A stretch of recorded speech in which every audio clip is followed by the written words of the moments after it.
Hi everyone, welcome to part 2 of the product photography video. Now, I've got the pictures that I took from the first video here for you to have a look at. Now, this one was taken on a 60D. I took this one after the video just to make sure I had a really decent shot rather than rushing for a video. Next one, taken on the 6D. I put the 50mm lens on, as you can see, and I really like this one. It's got the most natural feel to it. Really nice, soft, flat, light, grit. That's probably my pick of the bunch, really. Going through, got another one from 6D. This was from the Panasonic camera. Now, I was quite surprised with the Panasonic camera because it couldn't pick up any real detail from the background whatsoever, but still produces really good images. And then the last one really is the iPhone.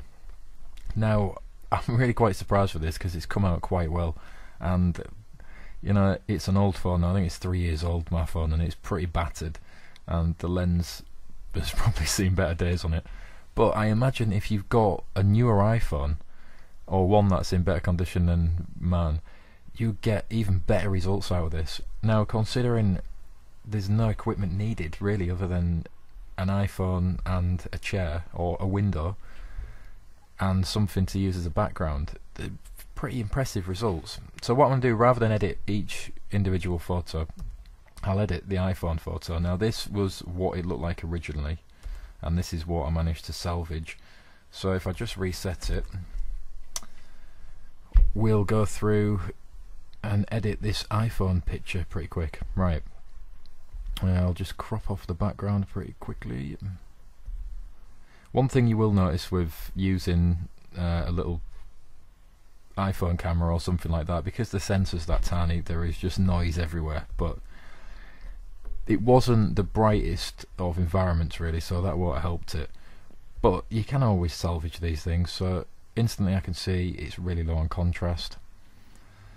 I'll see if I can drag out any colour from the background by bringing the highlights down. It's got a little bit of it. Don't really want to open the shadows too much because I'm sure it'll create a lot of noise there. What I might do is get an adjustment brush and manually paint in a little bit of exposure here and just a little bit of warmth as well, just to try and make a bit more sparkle to the light there. That's definitely helped us. If we can get away with a little bit more warmth there, yes. And I think that'll do us for that one. Just crack the shadows slightly. Just do a quick check again. Yep, right. What else do I want to do? We'll see how far we can push these whites. Again, it's going to be knocking out a bit of the colour in the background, but what can we do? Right. Clarity. Not really going to be using any clarity on this one, I don't think. Just a touch of vibrance there. See if we can pull out any detail, any colour, and bring out a bit more warmth using the oranges and the yellows maybe, just to give it a more warmer, Christmassy feel, seeing as it is the season. I'm not sure if we'll be able to boost the greens too much, because the problem is if we boost them too much, the colour will be reflected in the glass there. See if we can just peg the luminance down in the back, maybe just a little bit.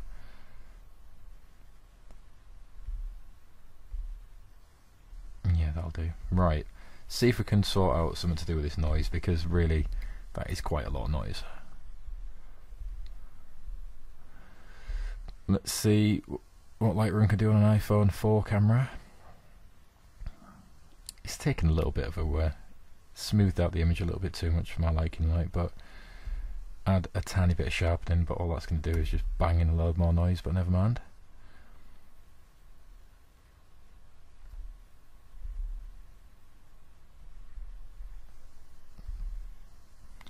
Right, let me just bang a little bit of a vignette maybe.